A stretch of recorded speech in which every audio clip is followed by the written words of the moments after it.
छत्रपति शिवाजी महाराज की जय भवानी। महाराष्ट्राचे आराध्य दैवत छत्रपति शिवाजी महाराजांना मानाचा मुजरा करतो आणि राजमाता येसूबाई आणि या सातारा शहराचे निर्माते छत्रपति शाहू महाराजांच्या पवित्र स्मृतींना वंदन करतो आणि आजच्या या 99व्या अखिल भारतीय मराठी साहित्य संमेलनात उपस्थित या संमेलनाचे स्वागताध्यक्ष आमचे सहकारी मंत्री शिवेंद्रराजे भोसले, मराठी भाषा मंत्री उदय सामंत, या जिल्ह्याचे पालकमंत्री शंभूराज देसाई, मंत्री रोजगार हमी भरतशेठ गोगावले, महेश शिंदे, या संमेलनाचे अध्यक्ष विश्वासराव पाटील, खास गुजरातून आलेले आपले ज्येष्ठ साहित्यिक पद्मश्री चौधरी, त्यांना ज्ञानपीठ पुरस्कार देखील प्राप्त झालेला है। त्यांचे मैं मनापासून आपका भी बहुत बहुत इस महाराष्ट्र में इस साहित्य सम्मेलन में तहे दिल से स्वागत करता हूँ। आपका बहुत बहुत आभार व्यक्त करता से मनापासून आपलं स्वागत। मिलिंद जोशी अध्यक्ष, विनोद कुलकर्णी कार्याध्यक्ष, सुनीताराजे पवार कार्यवाहक, अमोल मोहिते नगराध्यक्ष, संतोष पाटील जिल्हाधिकारी, तुषार पोलीस अधीक्षक, यशनी नागराजन सीओ, देवरे संचालक मराठी भाषा, सर्व व्यासपीठावरील सन्माननीय मान्यवर आणि उपस्थित सर्व लाडके साहित्यप्रेमी, लाडक्या बहिणी आहेत, लाडके भाऊ आहेत, सगळ्यांचं मी मनापासून स्वागत करतो, मनापासून आपल्याला शुभेच्छा देतो। खरं म्हणजे मराठ्यांचा पराक्रम अंगा खांद्यावर खेळवणाऱ्या साताऱ्याच्या या पवित्र भूमीमध्ये हा संमेलन होत आहे। या भूमीला वंदन करतो आणि जो जे वंचित होते लाहो अशी विश्वव्यापी भूमिका घेणाऱ्या माझ्या माय मराठीला देखील नमन करतो, वंदन करतो। या संमेलनाचे अध्यक्ष ज्येष्ठ साहित्यिक पाणीपतकार विश्वासराव पाटील या संमेलनाचे स्वागताध्यक्ष, त्यांचं पुन्हा एकदा मनापासून अभिनंदन करतो। आणि मला मगाशी सांगितलं की त्यांचे पिताश्री अभयसिंग राजे भोसले याचे संमेलनाचे अध्यक्ष झाले पूर्वी, म्हणजे वडील पिता आणि पुत्र या साहित्य संमेलनाचे अध्यक्ष होऊ शकले झाले, हा देखील एक योगायोग आहे आणि म्हणून मी त्यांनाही शुभेच्छा देतो। संमेलनाचा उद्घाटक ज्येष्ठ लेखिका विचारवंत मृदुलाजी गर्ग, माजी संमेलन अध्यक्ष आदरणीय ताराबाई भवाळकर, सर्व उपस्थित माजी संमेलनाचे अध्यक्ष, आता आपल्या उदय सामंतजींनी सर्व माजी अध्यक्षांबद्दल घोषणा केलेली आहे, मी त्यांचे अभिनंदन करतो, त्यांना शुभेच्छा देतो। हा आमचा मंत्री देणार आहे आणि म्हणून साहित्य संमेलनासाठी कधी काही कमी पडणार नाही, पडू नये अशा प्रकारची आमची सरकारची भूमिका आहे आणि भावना आहे। आणि अशा या ऐतिहासिक सातारा नगरीत 99 अखिल भारतीय मराठी साहित्य संमेलन संपन्न होत आहे। ज्या साताऱ्याच्या भूमीत छत्रपती शिवाजी महाराजांच्या स्वराज्याची पायाभरणी झाली, त्या पवित्र भूमीत मराठी साहित्य संमेलन होत आहे, ही आपल्या सगळ्यांसाठी अभिमानाची आणि गौरवाची बाब आहे असं मी म्हणेन। या ठिकाणी आम्ही सर्वजण मगाशी सांगितलं, मी देखील या साताऱ्याचा पुत्र आहे आणि माझ्या जन्मभूमीत हे संमेलन पार पडत आहे याचा देखील मला विशेष आनंद आहे आणि विशेष समाधानही आहे, अभिमानही आहे। या संमेलनाच्या समारोप सोहळ्यात आपल्या सर्वांचं स्वागत करताना आनंद होतोय की फार प्रचंड मोठ्या प्रमाणामध्ये साहित्यप्रेमी या ठिकाणी समारोपाच्या दिवशी देखील अगदी शेवटपर्यंत आपण या ठिकाणी उपस्थित आहात। त्याचमुळे या व्यासपीठाची शोभा वाढलेली आहे, तुमच्या उपस्थितीमुळे या संमेलनाची शोभा वाढलेली आहे आणि म्हणून तुम्हाला मी मनापासून धन्यवाद देतो। खरं म्हणजे आज हे संमेलन केवळ साहित्यिक कार्यक्रम नाही तर मराठी भाषेच्या समृद्ध परंपरेचा सांस्कृतिक आत्मविश्वासाचा आणि विचार स्वातंत्र्याचा उत्सव आहे. छत्रपती शिवरायांच्या राजधानीमध्ये आपण आलेलो आहोत आणि मराठी अस्मितेचं, मराठी स्वाभिमानाचे माहेरघर आहे. आणि म्हणून प्रतिभांचा सोहळा इथं रंगलाय. मराठी भाषेचा, मराठी साहित्याचा, मराठी सारस्वतांचा या ठिकाणी हा सोहळा आपण पाहतोय. साहित्याचा आणि मराठी भाषेचा महाकुंभ आहे असं म्हटलं तर वावगं ठरणार नाही. मराठी भाषेच्या सर्व प्रवाहांचा संगम आहे आणि साताऱ्याच्या कंदी पेढ्यात एवढाच गोडवा या संमेलनाला लाभला आहे. इथल्या लोकांच्या हृदयात प्रेमाची स्ट्रॉबेरी भरलेली आहे हे सुद्धा तुम्ही अनुभवलं असेलच. आणि म्हणूनच मी सगळ्यांचं स्वागत करतो. सतत 99 वर्ष अविरत चाललेला हा साहित्य मेळा आहे. आता 100वा आहे ना पुढचं, आणि 100वा साहित्य संमेलन देखील जोरदार झालं पाहिजे. न भूतो न भविष्य अशा प्रकारचं ते साहित्य संमेलन होईल अशा प्रकारचा विश्वास व्यक्त करतो. त्याला काही सरकारच्या माध्यमातून कमी पडणार नाही याची ग्वाही देखील देतो. कारण मराठी भाषा मंत्री उदार आहे आणि त्यामुळे आज आपण अशा प्रकारची सगळी अखिल भारतीय मराठी साहित्य संमेलन यशस्वी करतोय. भारतातील अन्य कोणत्याही भाषेत सतत 100 वर्ष चाललेला असा साहित्यिक विषयक उपक्रम आतापर्यंत झालेला नाही. ही आपल्या महाराष्ट्रासाठी अभिमानाची बाब आहे. याचं सर्व श्रेय आमच्या मराठी सारस्वतांना, साहित्यविषयक संस्थांना आणि मराठी साहित्य प्रेम करणाऱ्या या सर्व रसिकांना जात आहे. या मराठी साहित्य संमेलनाची परंपरा 1878ला सुरू झाली. संमेलन म्हणजे शतकाकडे वाटचाल करणारा एक ऐतिहासिक क्षण आहे. या व्यासपीठाने नव्या लेखकांना ओळख दिली, समाजातील प्रश्नांना वाचा फोडली, काळाच्या प्रत्येक टप्प्यावर मराठी माणसाला आत्मभान, आत्मसन्मान दिला. मराठी साहित्याने केवळ शब्द दिले नाही तर समाजाला दिशा देखील दिलेली आहे. आणि म्हणून प्रश्न विचारायला शिकवलं, माणुसकीची बाजू घेतली. मराठी ही केवळ भाषा नाही आहे, ती आपली ओळख आहे, आपली संस्कृती आहे, आपली जबाबदारी आहे. आणि म्हणूनच अशा साहित्य संमेलनाची आवश्यकता आहे. मराठीचा वैभव, मराठीचा दरारा आणि मराठीचा दिमाग कायम ठेवणं हे आपल्या सर्वांचं कर्तव्य आहे. आणि हे पवित्र कर्तव्य अशाच प्रकारचे साहित्य संमेलन वाचलं जातं, जपलं जातं, वाढवलं जातं. म्हणून म्हणतात, माय भू तुझे मी फेडीन पांग सारे, आणि आरतीला ते सूर्य चंद्र तारे असं आपण म्हणतो. असं कविवर्य सुरेश भट यांनी म्हटलं होतं. आणि म्हणून त्यानुसारच या महाराष्ट्र भूमीसाठी आणि या माय मराठीच्या रक्षणासाठी सरकार सज्ज आहे. संमेलनात सरकारकडून ज्या अपेक्षा व्यक्त केल्या गेल्या त्या सर्व अपेक्षा पूर्ण करण्याचा प्रयत्न या ठिकाणी होईल. गेल्या वर्षी माय मराठी भाषेला अभिजात भाषेचा दर्जा मिळाला.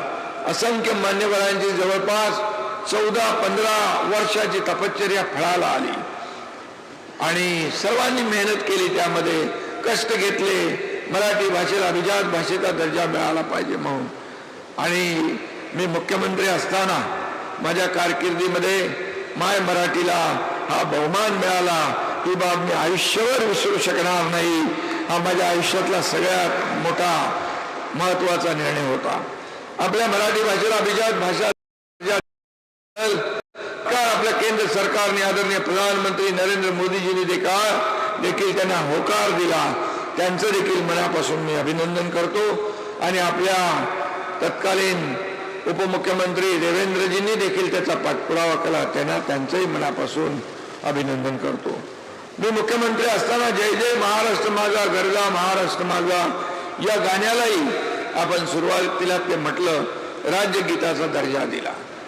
आज सर्व शाळांमध्ये शासनाच्या प्रत्येक कार्यक्रमामध्ये राष्ट्रगीताबरोबर राज्यगीत म्हटलं जातं.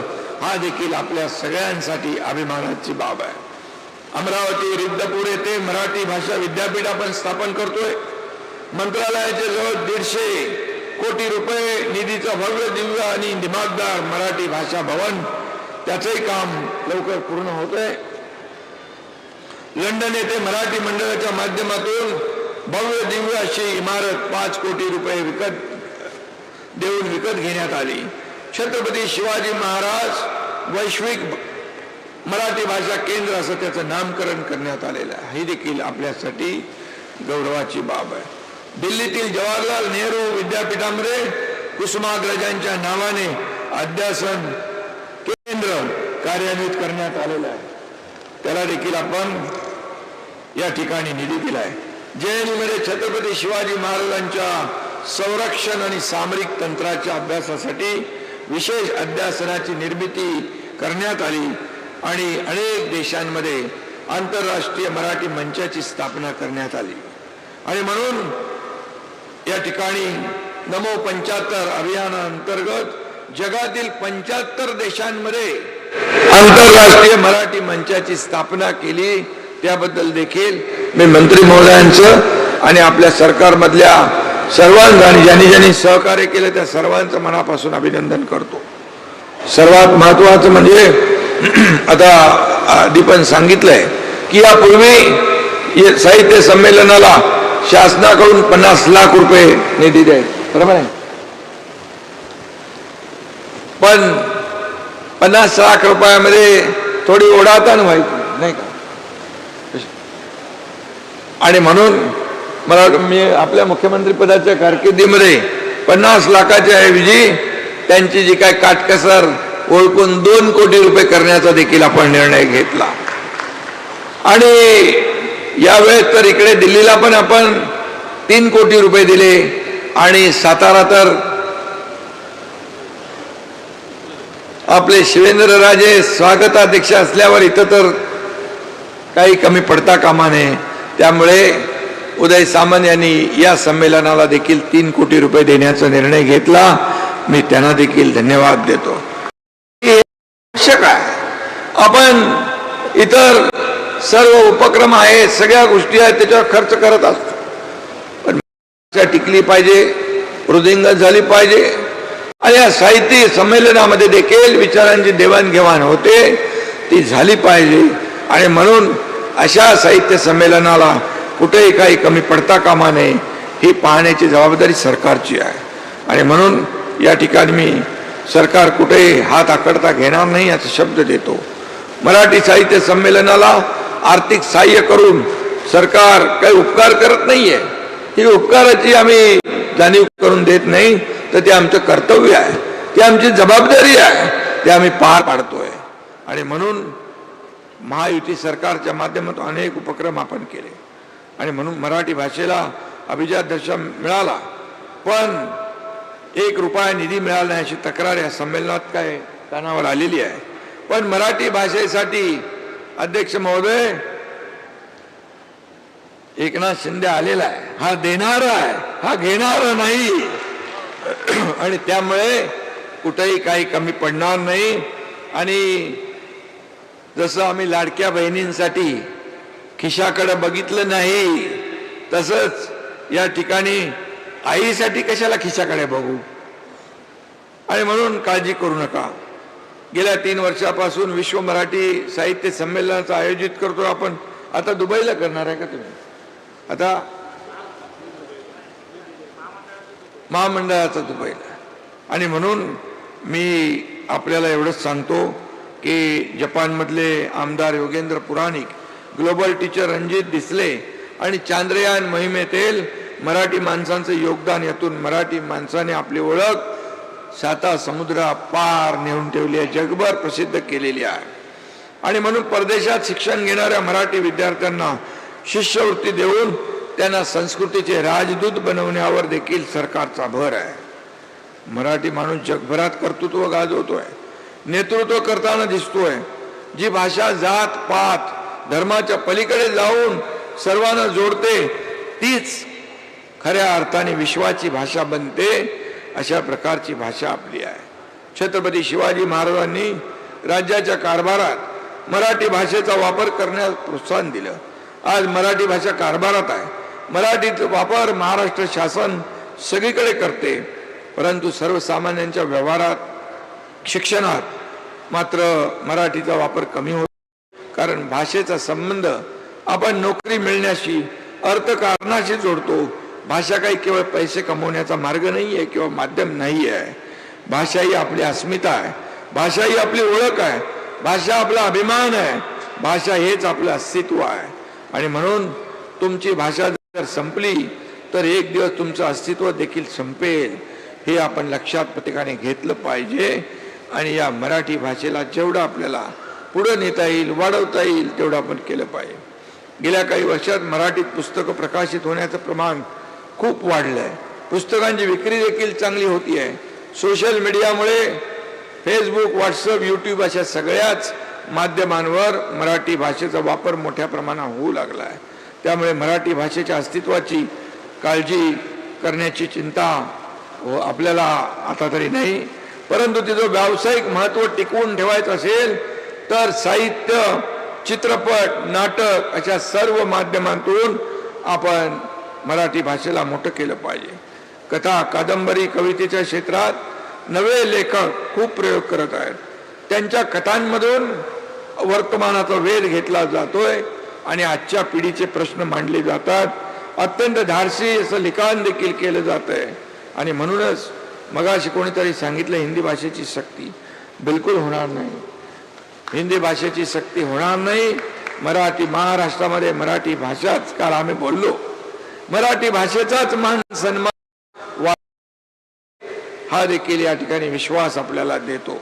आणि म्हणूनच मी आपल्याला एवढंच सांगतो की अशा प्रकारचे साहित्य, आज काय झालंय, याचं युग आलेलं आहे. या युगात देखील भाषेसमोर मोठं आव्हान आहे. तंत्रज्ञानाशी जुळवून घेणं आवश्यक आहे. आणि म्हणून मराठी केवळ संवादाची किंवा अर्थार्जनाची, रोजगाराची भाषा या ठिकाणी झाली पाहिजे. मराठी बोलणारा, मराठी ऐकणारा, मराठी कलांचा आदर करणारा मराठी समाज आपल्याला टिकवला पाहिजे, वाढवला पाहिजे. आणि म्हणूनच या संदर्भात संत ज्ञानेश्वर माऊली सांगतात, वाचाची देऊ झाला, वाचाची देऊ झाला, वाचा देवाची माऊली झाली.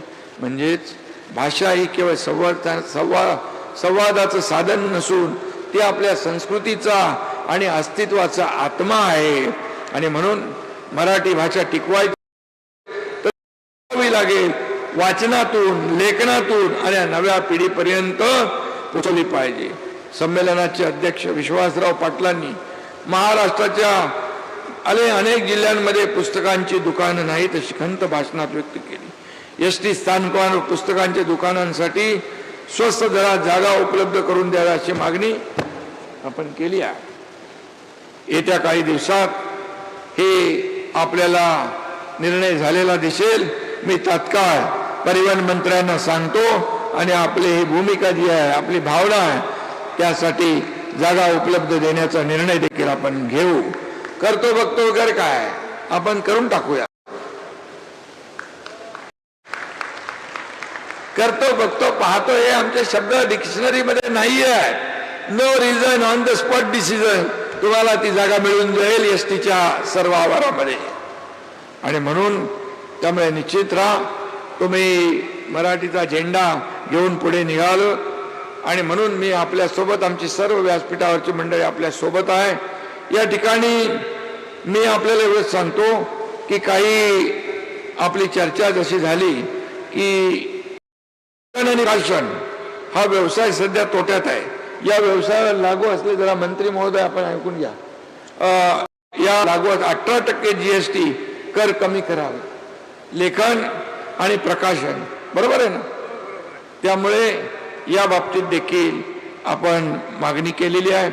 आणि त्याचबरोबर लेखन आणि प्रकाशन व्यवसायाला लागू असलेला कमी 18% कर करण्यासाठी नक्की मी आणि आमचे सहकारी पाठपुरावा करू आणि याच्यामध्ये नक्की यश मिळेल.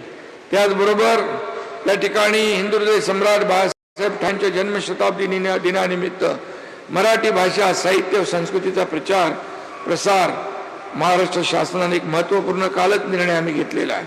आणि तिथं देखील एसटी स्थानकामध्ये मराठी पुस्तकांच्या विक्रीसाठी, पुस्तक स्टॉलसाठी गाळे सध्या लागू असलेल्या निर्धारित दराच्या 50% सवलतीच्या दरामध्ये देण्याचा देखील आपण निर्णय घेऊ, असं देखील मी या ठिकाणी सांगू इच्छितो.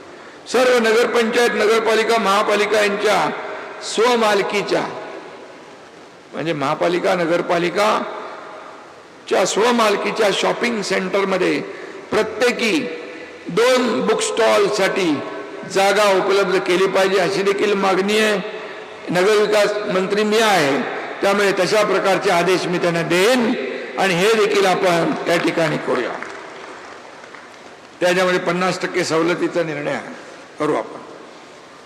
आणि अनेक तुम्ही मला जे काही ग्रंथालयासाठी निर्णय आपण घेतो, अ वर्ग नगरपालिका 15 लाख, ब वर्ग 10 लाख, क वर्ग 5 लाख, अ वर्ग महापालिका 50 लाख, ब वर्ग 40 लाख, क वर्ग 30 लाख, ड वर्ग महापालिका 20 लाख असा निधी ग्रंथालय निर्मिती, ग्रंथ खरेदी, फर्निचर व डिजिटल वाचन सुविधा तसेच आवश्यक पायाभूत सुविधांसाठी देखील नगर विकास विभागाच्या माध्यमातून उपलब्ध करून देण्याचा निर्णय देखील आपण घेऊया.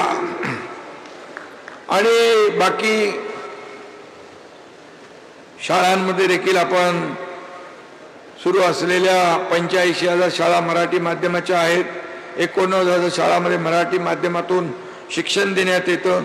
या बाबतीत देखील विद्यार्थ्यांच्या संख्येपैकी हे प्रमाण जवळपास 75% आहे. यामध्ये काही शाळा पटसंख्या अभावी बंद कराव्या लागल्या असल्या तरी त्याला पर्यायी शाळा उपलब्ध करून देण्यात येत आहेत. या बाबतीत देखील मी स्वतः लक्ष घालीन आणि त्यामुळे जे जे आम्ही बोललेलो आहे ते आम्ही करतो.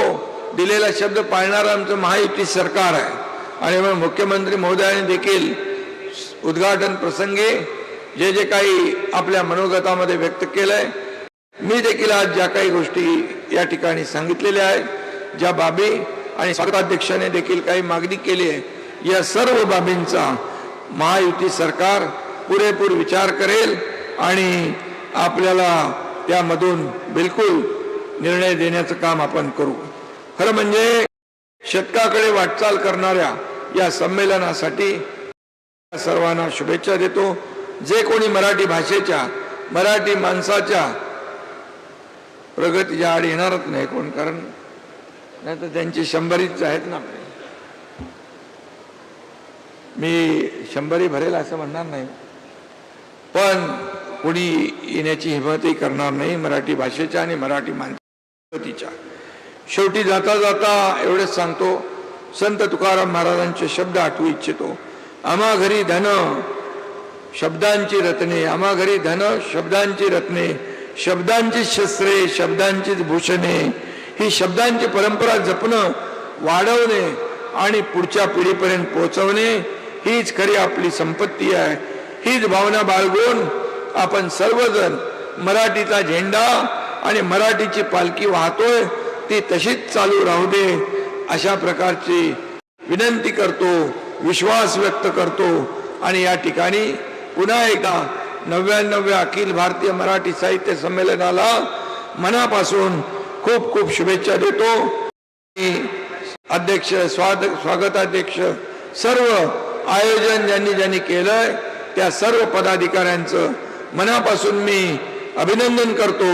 आणि मगाशी आपल्या उदय सामंतजींनी सांगितलं की या मराठी साहित्य संमेलनाच्या यामध्ये कुठले राजकारण आणता कामा नये किंवा त्यामध्ये कुठल्याही राजकीय दृष्टीने कुठलाही निर्णय घेता कामा नये.